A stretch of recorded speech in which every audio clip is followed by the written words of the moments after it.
Bismillahirrahmanirrahim. Assalamu alaikum wa rahmatullahi wa barakatuhu. Today we are going to start another very important chapter.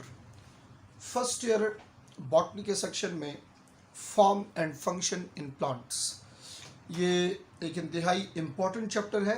कुछ चीज़ें इसमें बहुत ज़्यादा conceptual भी है, तो इसको पढ़ना है और इसको सीखना है। गौर से देखते जाएं।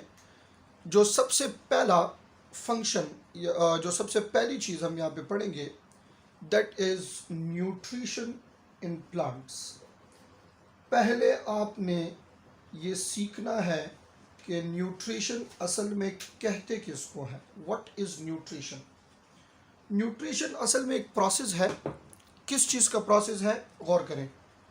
The process of intake of nutrients, the process of intake of nutrients is called nutrition. अब क्वेश्चन ये बनता है कि न्यूट्रिएंट्स किसको कहते हैं।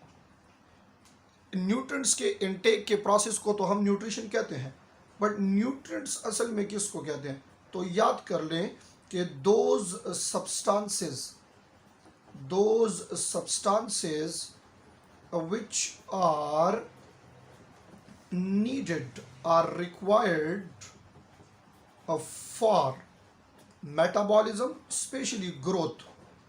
जो सब्सटेंसेस ग्रोथ के लिए रिक्वायर्ड होते हैं उनको क्या कहा जाता है?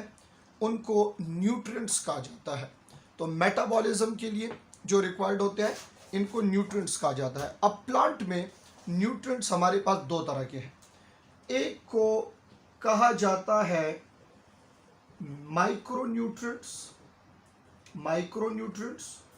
और दूसरे को कहा जाता है मैक्रोन्यूट्रिएंट्स। वैसे तो हम माइक्रो और मैक्रो यूज़ करते हैं स्मॉल और लार्ज के लिए। असल में यहाँ पे क्वांटिटी के लिए इसको यूज़ किया गया है। गौर से देखिए ज़रा।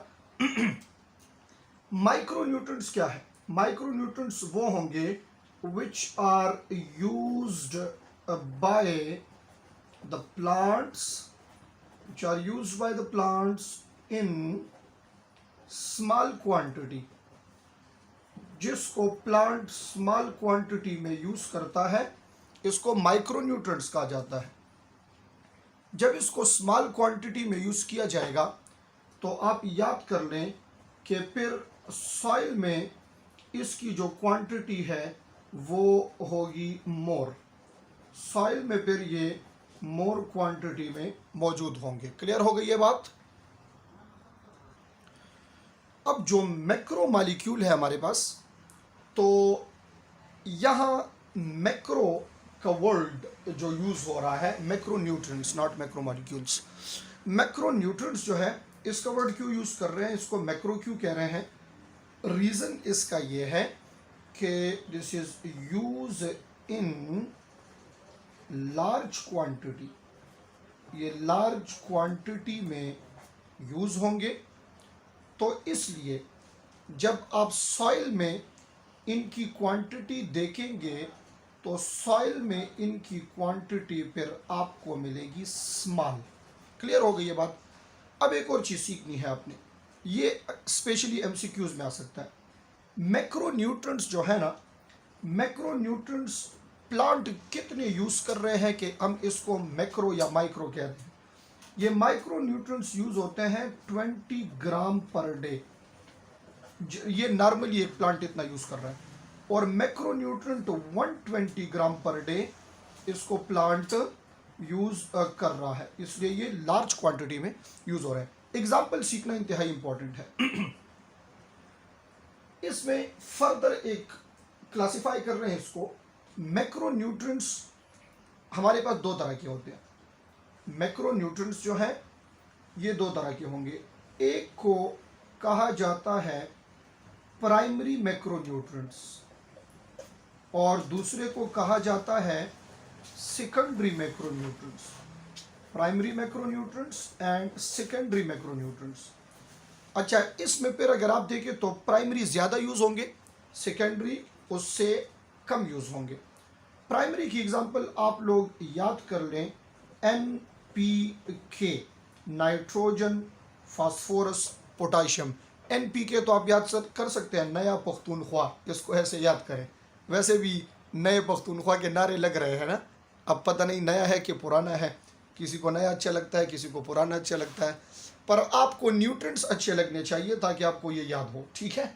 नए और पुराने पाकिस्तान दोनों में सॉइल में न्यूट्रिएंट्स प्रेजेंट होंगे। अब अगर कुछ लोग सियासत करेंगे तो वो कहेंगे कि नए पाकिस्तान के सॉइल में न्यूट्रिएंट्स कम है और पुराने पाकिस्तान के सॉइल में न्यूट्रिएंट्स ज़्यादा थे। चलें, NPK को याद कर लें, ये प्राइमरी मैक्रोन्यूट्रिएंट्स है, प्लांट जिसको सबसे ज़्यादा यूज़ करता है। अब जो सेकेंडरी मैक्रोन्यूट्रिएंट्स हैं, ये आपके पास कौन कौन से होंगे? सेकेंडरी में आ जाते हैं कैल्शियम, इसमें आ जाता है मैग्नीशियम और इसमें आ जाता है सल्फर, ठीक है। ओवरऑल आपके पास मैक्रोन्यूट्रिएंट्स 9 हैं। देखिए, कार्बन, हाइड्रोजन, ऑक्सीजन, ये कार्बन, हाइड्रोजन, ऑक्सीजन ये तो मेजर एलिमेंट्स है जिससे ऑर्गेनिक मॉलिक्यूल्स बनते हैं। This is the backbone, they are the backbone of organic molecules. और फिर प्राइमरी और सेकेंडरी, इसमें हमारे पास अलग अलग 3 प्राइमरी हैं, 3 सेकेंडरी में आ जाते हैं। तो ओवरऑल 9 हमारे पास जो है वो मैक्रोन्यूट्रिएंट्स हैं। इन 9 के अलावा जितने भी है वो क्या होंगे? वो माइक्रोन्यूट्रिएंट्स होंगे। आपकी बुक में एक टेबल है, यहाँ पे पेज नंबर 261 के ऊपर, उस टेबल में ये लिखा गया है कि कौन सा न्यूट्रिएंट कौन से फॉर्म में होता है और इसका फंक्शन क्या है, इसको आपने याद करना होगा, ये ज़रूरी है। लाइक फॉर एग्जांपल कार्बन देख लें तो ये कार्बन डाइऑक्साइड के फॉर्म में है और ये यूज़ होता है ऑर्गेनिक कंपाउंड्स में। इस तरह हाइड्रोजन, ऑक्सीजन, ये सारी चीज़ें इनको आपने याद करना होगा। ये टेबल इसको याद कर लें कि कौन सा न्यूट्रिएंट किस फॉर्म में है और कौन सा न्यूट्रिएंट जो है वो प्लांट में क्या फंक्शन कर रहा है। यहाँ तक तो बात क्लियर हो गई है। अब हमने देखना है रिलेशन, पीएच के लिहाज से देखेंगे कि सॉइल में फिर न्यूट्रिएंट्स की क्वांटिटी इंक्रीज और डिक्रीज कैसे होगी। असल में पीएच एक ऐसा फैक्टर है, पीएच, जिसकी वजह से इफेक्ट होता है, इफेक्ट द क्वांटिटी। पीएच क्या कर रहा है? Effect the quantity of nutrients in soil, effect the quantity of nutrients in soil. अब याद कर लें, पीएच के इंक्रीज डिक्रीज से कौन सा न्यूट्रिएंट कितना इंक्रीज और कितना डिक्रीज होगा, इसको आपने सीखना होगा। The very first important thing, जो नॉर्मल पीएच है, नॉर्मल पीएच जो है सॉइल में न्यूट्रिएंट्स के लिए, जिससे मैक्रो और माइक्रो दोनों की अवेलेबिलिटी जो है वो क्या हो, वो अपने नॉर्मल कंसंट्रेशन में हो। तो ये नॉर्मल पीएच है 6 to 6.5, 6 to 6.5 आपके पास डिजायर पीएच है, नॉर्मल पीएच है।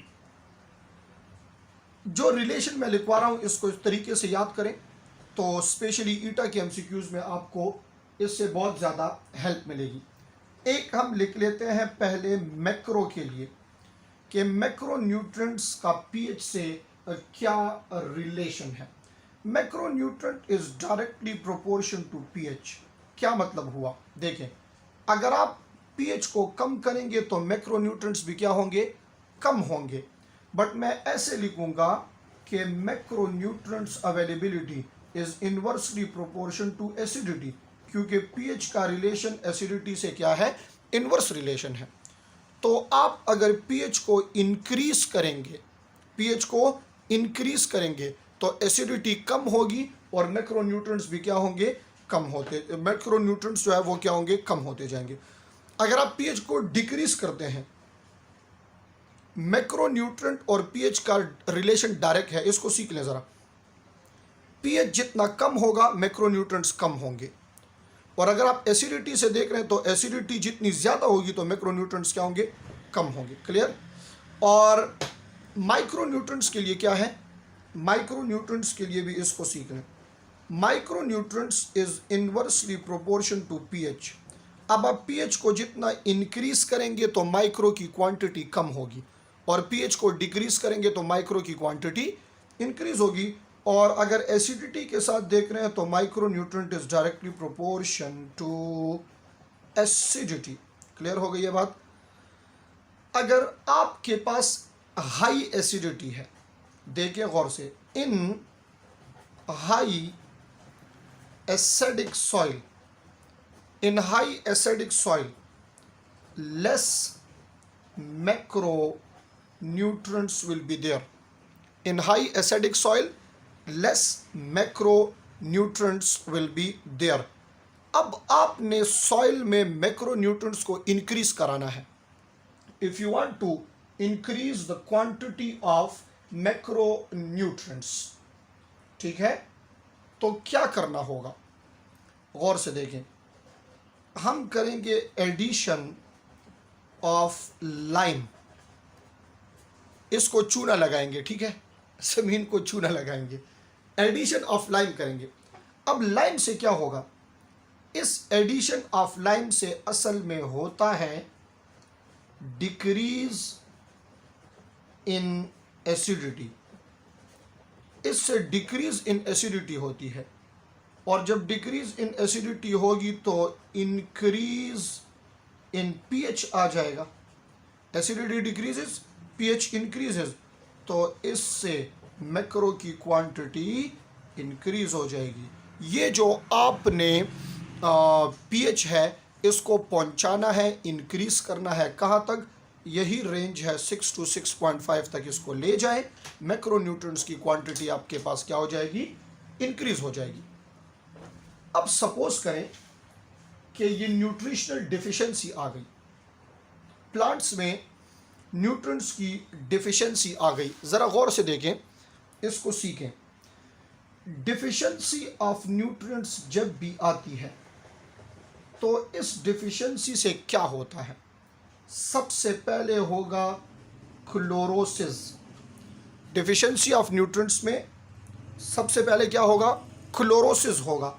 अच्छा, क्लोरोसिस किसको कहते हैं, chlorosis is actually yellowing of plant.